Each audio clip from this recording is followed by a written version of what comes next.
दरम्यान अजित पवारांच्या संपर्कात असल्याचा अमोल मिटकरींनी केलेला दावा नवनिर्वाचित खासदार बीडचे बजरंग सोनवणेंनी फेटाळून लावलाय। मी मरेपर्यंत शरद पवारांसोबत राहणार असं सोनवणे म्हणाले।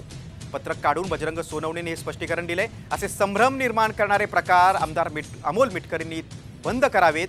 त्यांनी आधी एखादा ग्रामपंचायतीचा सदस्य निवडून आणावा असा टोला देखील बजरंग सोनवणेंनी लगावलाय।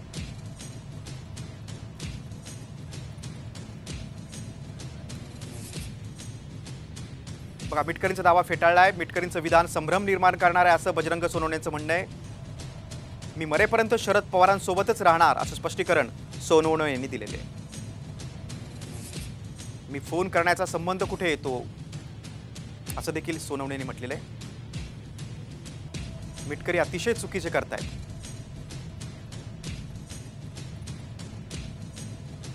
मिटकरी दिशाभूल करतायत असं देखील बीडचे खासदार बजरंग सोनवणेंनी म्हटलेलं आहे।